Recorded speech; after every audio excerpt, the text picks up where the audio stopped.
Juliana Marins passou as últimas 24 horas aguardando o resgate, num local de difícil acesso, numa área íngreme de terreno rochoso. Ontem o pai da Juliana comentou num post do presidente Lula nas redes sociais agradecendo o apoio do governo brasileiro. Ele disse o seguinte, vai rodar aí na tela para vocês. Agradeço ao senhor e ao Ministério das Relações Exteriores, além da Embaixada na Indonésia, pelos esforços. Estou a caminho daquele país, espero voltar com a minha filha viva. Agora, recentemente, uma tragédia angustiante foi apresentada ao Brasil e ao mundo simultaneamente. O mundo conheceu Juliana Marins, a turista de 26 anos que desapareceu durante uma trilha na Indonésia e, infelizmente, foi encontrada morta nessa última terça-feira, dia 24 de junho de 2025. Algumas pessoas que estavam com o drone falavam que ela ficou por 26 horas esperando socorro. Outros que disseram, inclusive, que ficou além. Ela conseguiu ficar por 48 horas viva esperando socorro. Quer dizer, foram 48 horas de puro desespero, porque ela estava sozinha, com frio, fome, sede e sem qualquer assistência dos homens e dos deuses. Ela estava a menos de 100 metros da trilha. Knows everything!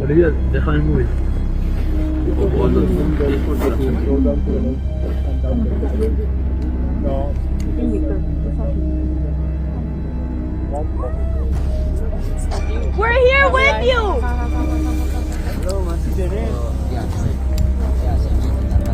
Mas ninguém a socorreu a tempo. Nenhum drone pôde levar sequer água ou comida. Nenhum helicóptero apareceu a tempo. Muitos, inclusive, culparam o governo local. Mas a pergunta que ninguém ousa em fazer é: se Deus estava lá como onisciente, onipotente, onipresente, por que não fez nada? É sobre esse assunto covarde e monstruoso que vamos falar no vídeo de hoje, mas tudo isso é logo após a nossa abertura. Além da Fé, com Jason Ferrer. Brasil, nós estamos de volta e, como sempre, é uma honra muito grande poder contar com a sua presença. Eu me sinto demasiadamente feliz pela sua participação e, acima de tudo, muito obrigado pela audiência, pela preferência que você dá ao canal Além da Fé. Por isso, muito obrigado a você que vem de todas as partes do Brasil e do mundo. Você que está aí no Norte, Nordeste, Sul, Sudeste e Centro-Oeste, eu gostaria que você recebesse o meu cordial e fortíssimo abraço. Muito obrigado pelos seus comentários aqui no vídeo e, acima de tudo, gente, compartilha o vídeo, porque infelizmente a plataforma não está dando aquela força que a gente precisa. Eu preciso de você do outro lado para que você possa mandar esse vídeo mesmo. Manda para tudo quanto é tipo de... Se tem crente por aí mandando vídeos em grupos, postando vídeos e enchendo Facebook, Instagram, YouTube, tantas outras coisas, tantas outras redes por aí, TikTok, Kawaii, por que você não? Então manda esse vídeo para o máximo de pessoas que você puder, tá bom? Bom, eu quero me apresentar a você. Eu sou o Jason Ferrer, sim, sou o apresentador do canal Além da Fé. E se você do outro lado quiser, eu tenho o livro Porque Jesus Mentiu sobre Sua Segunda Vinda. Se você é uma pessoa que de fato lê Bíblia, Jason, eu sou cristã, eu acredito em Jesus, ou eu sou cristão, acredito em Jesus. Então faz o seguinte, pega aqui a tua Bíblia, pega este livro e coloque os dois para confrontar. E eu vou provar para você, biblicamente, com versículos bíblicos, tanto em cima de um argumento histórico gramatical, eu vou mostrar para você que essas ideias que vivem falando, contando os pregadores, contando para você de que Jesus virá com anjos para dar a cada um segundo as suas obras, ou que haverá um arrebatamento, uma pós-tribulação, uma pré-tribulação, que haverá um milênio, haverá um julgamento final de todas as coisas, que o Apocalipse vai se cumprir. Essa guerra seria para revelar o anticristo? Pode ser que sim, pode ser que não. Tá certo? Lembra que eu falei que estamos tendo as contrações do parto profético que anuncia a volta de Jesus. Ele pode voltar dentro de 2 anos ou dentro de 30 anos. De qualquer maneira, temos que estar preparados para a volta dele hoje, como se ele viesse agora antes de eu terminar essa live. Tudo isso é mentiroso. Aí você diz, Jason, mas como é que você consegue fazer isso, provar isso? Eu digo, tá aqui, ó. Porque Jesus mentiu sobre sua segunda vinda. São 24 capítulos do Brasil. São 460 páginas. Um livro que é uma crítica contundente à escatologia cristã. Então, nós temos várias escatologias e todas elas são quebradas paulatinamente para provar e mostrar para você do outro lado que Jesus, de fato, se enganou, mentiu, errou, dura e drasticamente. Bom, eu gostaria de agradecer, é evidente, como sempre, eu agradeço aos meus membros, a vocês que nos apoiam, obrigado mesmo pela força e pela sustentação, obrigado por acreditar no meu trabalho, obrigado por vocês confiabilizarem o meu trabalho. A você que ainda não é membro do canal, eu vou pedir a você para nos considerar, a se inscrever, a compartilhar os nossos vídeos, a deixar o seu comentário aqui, isso, deixa um joinha também, dá uma força pra gente, tá? Porque se depender daqui, desta tal, você tá entendendo o que eu tô falando? Ó, o canal despenca, mas por você, o canal sobe um pouco mais. Bom, então vamos para o vídeo de hoje, porque, cara, eu tava lendo vários comentários e um desses comentários me chamou muito a atenção. Abre aspas. Uma pessoa disse o seguinte, falou, olha, Juliana Marins não morreu por estar perdida. Ela morreu por negligência, morreu por descaso, por omissão, fecha aspas. Veja que essa frase foi dita por um internauta. Uma internauta que estava indignada com o caso. E ela tem absoluta e completa razão de estar. Mas quem foi o maior e o mais negligente? Os homens? Ou o Deus que muitos dizem ser pai? Outro usuário do X, que é o antigo Twitter, completou e disse o seguinte, abre aspas, ela estava viva, consciente, a menos de 100 metros de distância e não fizeram nada, fecha aspas. Nem o Estado e nenhum personagem do céu ou das religiões fizeram alguma coisa. E sabe o que é interessante de tudo isso? É que nenhuma autoridade da terra agiu, mas também nenhum milagre veio do céu para fazer alguma coisa. Nenhuma voz do além, Brasil. Nenhuma revelação profética. Nem mesmo uma brisa com uma direção salvadora aconteceu. E a pergunta que trava aqui e não quer ser engolida de qualquer forma é o seguinte... A pergunta que paira como uma névoa incômoda sobre essa história é direta. Onde estava Deus quando Juliana gritava? Quando estava com sede, fome, frio e medo.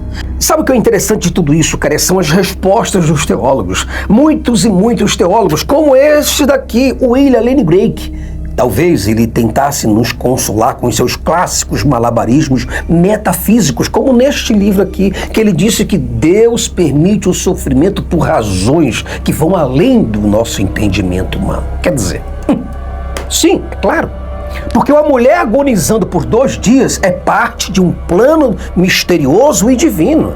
É parte de um roteiro celestial que, segundo eles aqui, só fará sentido no mundo espiritual. Mas, por outro lado, Richard Dawkins, um biólogo ateu, rebate isso com uma clareza desconcertante. Ele falou o seguinte, a crença em Deus bondoso e todo-poderoso é incompatível com o sofrimento injustificado que vemos no mundo. Sabe por que eu digo isso, Brasil? Sabe por que o Richard Dawkins diz isso? Porque a Juliana é um exemplo perfeito disso. Ela clamava por vida. E sabe o que foi que ela recebeu? Silêncio. Ela pedia por ajuda e sabe o que foi que ela recebeu? A morte. E quer que eu te diga uma outra coisa? Esse livro aqui, ó, tá vendo? A Bíblia. E sabe o que a Bíblia promete para você, para mim, para todos nós, ou para todas as pessoas que acreditam em Deus? Vemos, por exemplo, aqui no Salmos, de número 91. Versículo 15, uma das promessas mais compartilhadas em redes sociais por cristãos, diz o seguinte, assim ó, ele me invocará e eu lhe responderei, estarei com ele na angústia, livrá-lo-ei e o glorificarei. Mas Juliana, na vida real, invocou e ninguém respondeu. Ela esteve na angústia, literalmente, e foi deixada sozinha. Não houve livramento, não houve glória, só houve uma mulher desidratada, uma mulher exausta, Uma mulher esquecida aos pés de uma trilha que levava ao nada, Brasil. A gente tinha uma noção que ela tinha caído mais ou menos uns 300, 500 metros depois de umas escorregadas, mas com a visão total parece que ela avançou mais de 1 quilômetro para baixo. Então o local é gigantesco, é muito grande, a gente não sabe se ela se machucou, a gente não sabe como estão as condições físicas dela, mentais. Aí eu preciso vir aqui perguntar pra você, cara, do outro lado, não é possível que você não tenha um pingo de raciocínio sobre isso. O que isso tudo nos evidencia? O que isso tudo nos mostra? Mostra que na Bíblia, aqui dentro deste livro, Deus age e age poderosamente, mas fora dela é como se ele estivesse eternamente offline, fora de área, temporariamente desligado. Quer dizer, Deus é o ser invisível mais ocupado do universo. Afinal, se ele é onipotente, por que não enviou pelo menos um animal para guiar alguém até essa menina? Se é onipresente, por que não tocou a mente de um dos socorristas para olhar na direção certa? Se é amor, por que deixou a mulher morrer como um cachorro ferido num canto de um mato?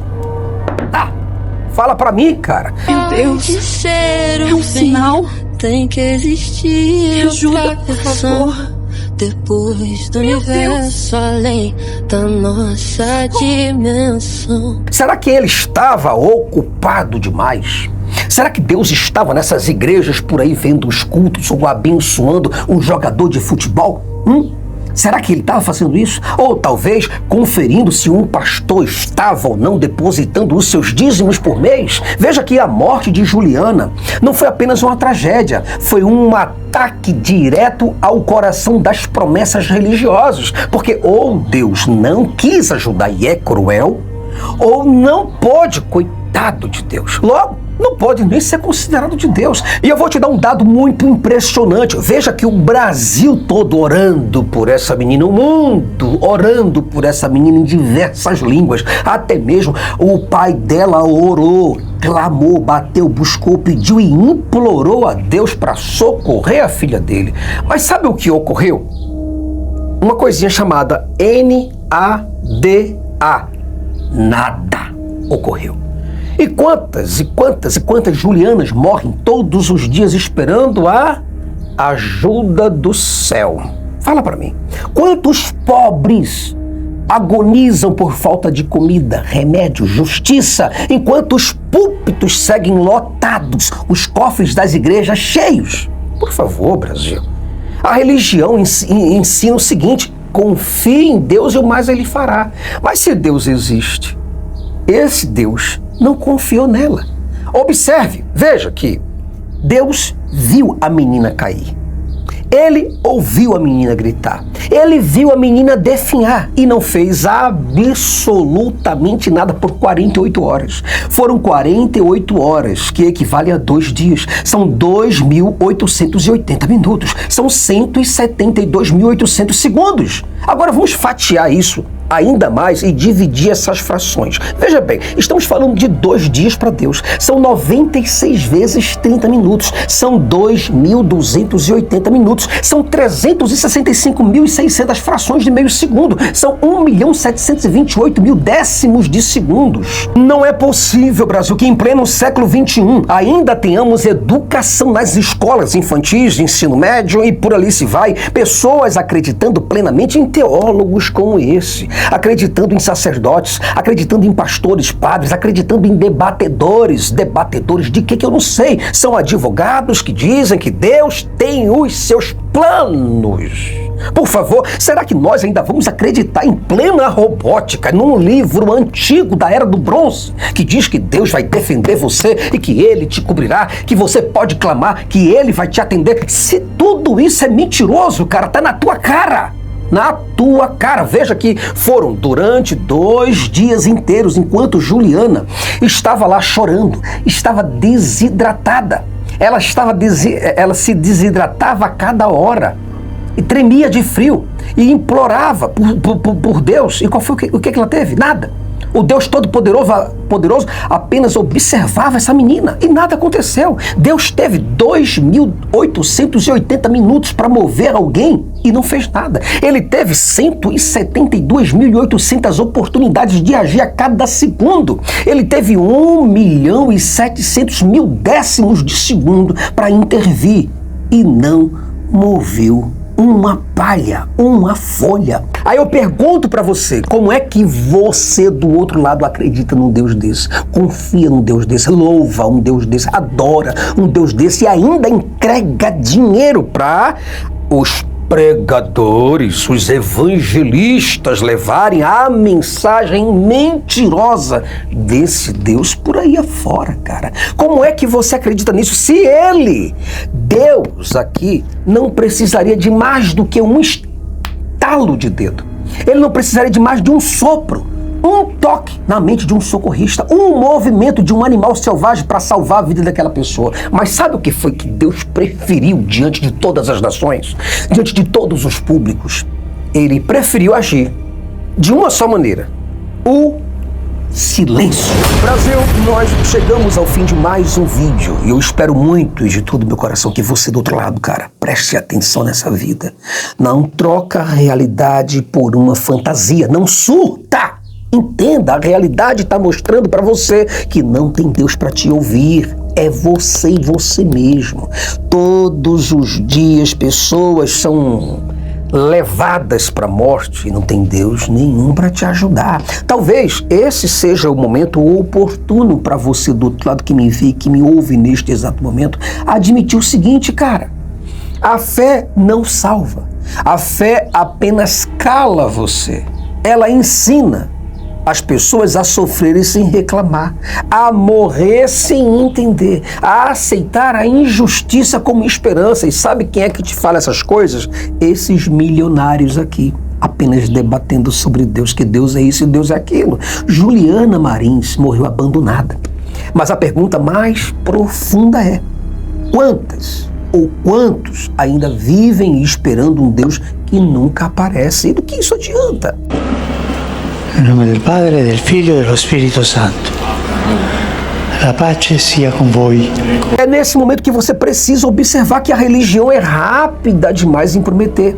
Prometer um céu, uma esperança, uma fé, anjos e tantas outras coisas, mas é lenta demais para fazer a diferença nessa terra.